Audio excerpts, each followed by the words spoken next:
कांग्रेस के वरिष्ठ नेता और राज्यसभा सांसद दिग्विजय सिंह इन दिनों निमाड़ के दौरे पर हैं। वे यहां लगातार बजरंग दल और भाजपा पर हमलावर हो रहे हैं। शनिवार को एक बार फिर उन्होंने बजरंग दल और भाजपा पर बड़ा हमला बोलते हुए कहा कि अगर कांग्रेस सत्ता में आएगी तो बजरंग दल और भाजपा के लोगों के खिलाफ देशद्रोह का प्रकरण दर्ज किया जाएगा। उन्होंने कहा कि बजरंग दल और भाजपा के लोग पाकिस्तान की खुफिया एजेंसी ISI के लिए जासूसी करते हैं। ऐसे लोगों पर केस दर्ज कर उन्हें जेल में डाला जाएगा। दिग्विजय सिंह ने प्रधानमंत्री मोदी पर निशाना साधते हुए उन्हें उद्घाटनजीवी बताया। दिग्विजय सिंह ने कहा कि नए संसद भवन का उद्घाटन राष्ट्रपति से नहीं करवाना भारत के राष्ट्रपति का अपमान है। उन्होंने कहा कि मोदी जी सिर्फ अपना चेहरा दिखाने के लिए यह उद्घाटन कर रहे हैं। कर्नाटक में कांग्रेस पार्टी की बड़ी जीत के बाद उत्साहित कांग्रेस के वरिष्ठ नेता पूर्व मुख्यमंत्री दिग्विजय सिंह इन दिनों निमाड़ के दौरे पर हैं। खंडवा में पार्टी संगठन के कार्यक्रम से पहले पत्रकारों से हो रही चर्चा के दौरान उन्होंने भारतीय जनता पार्टी पर जमकर निशाना साधा।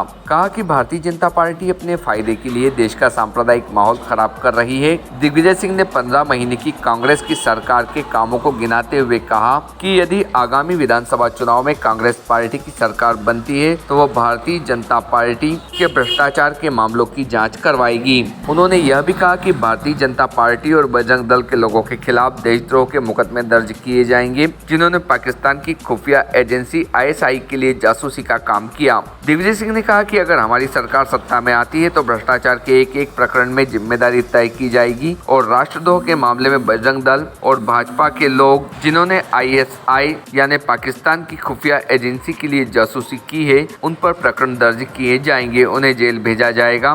दिग्विजय सिंह ने संसद भवन के उद्घाटन पर भी प्रधानमंत्री नरेंद्र मोदी को घेरा। उन्होंने कहा कि भारत की राष्ट्रपति झारखंड जाकर न्यायालय भवन का उद्घाटन कर सकती है, लेकिन दिल्ली में रहते हुए राष्ट्रपति भवन का उद्घाटन नहीं कर सकती। उन्होंने संविधान का उल्लेख करते हुए इसे राष्ट्र का अपमान बताया। उन्होंने कहा कि मोदी जी सिर्फ अपना चेहरा दिखाने के लिए संविधान से परे जाकर संसद भवन का उद्घाटन कर रहे हैं। कांग्रेस के वरिष्ठ नेता और पूर्व मुख्यमंत्री ने जब पूछा गया कि कांग्रेस की सरकार जब 15 महीने थी तो उन्होंने क्या काम किया, तो उन्होंने कहा कि हमारे 15 महीने तो कोड ऑफ कंडक्ट में ही निकल गए। उसके बाद भी हमने किसानों का कर्जा माफ किया और बिजली बिल हाफ किया, गरीबों की 300 की पेंशन को बढ़ाकर 600 रुपए किया।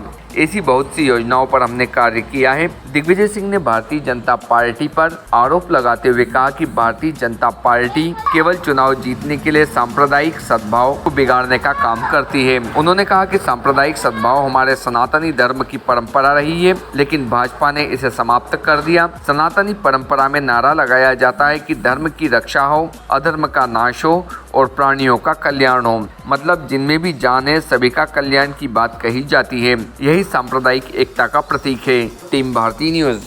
आदिवासी महिला राष्ट्रपति, आपने श्रेय लिया और हम तो उसका सम्मान करते हैं, लेकिन उनका अपमान आप नहीं करते कि वो झारखंड में जाके हाईकोर्ट की व्यक्तिगत बदनामी कर सकती है, लेकिन दिल्ली में रहते हुए दिल्ली के नए संसद भवन का उद्घाटन वो नहीं करेंगी।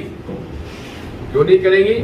क्योंकि मोदी जी अपना ही चेहरा पूरे उद्घाटन में दिखाना चाहते हैं और ये सरकार देख लीजिए, लेकिन ये सारी केस खोले जाएंगे।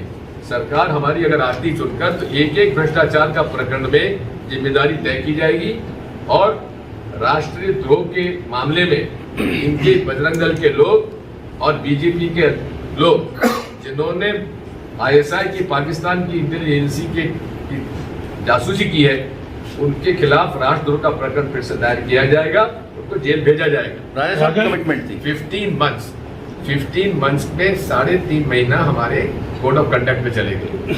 उसके बावजूद भी कर्जा 27 लाख लोगों का माफ हुआ कि नहीं हुआ? आप लोगों के बिजली के बिल कम हुए कि नहीं हुए? किसानों का बिजली का बिल आधा हुआ कि नहीं हुआ? गरीबों का 300 रुपए की पेंशन 600 रुपए हुई कि नहीं हुई? पूरी लिस्ट में आपको गिरा सकता हूँ। सांप्रदायिक सद्भाव का एक क्षेत्र रहा करता, लेकिन भारतीय जनता पार्टी केवल चुनाव जीतने के लिए जो हमारा सनातनी धर्म की परंपरा है उसको समाप्त करके नफरत फैलाकर अल्पसंख्यक समुदाय के साथ जातियां कर रहे हैं। Subscribe now to most exciting channel ever.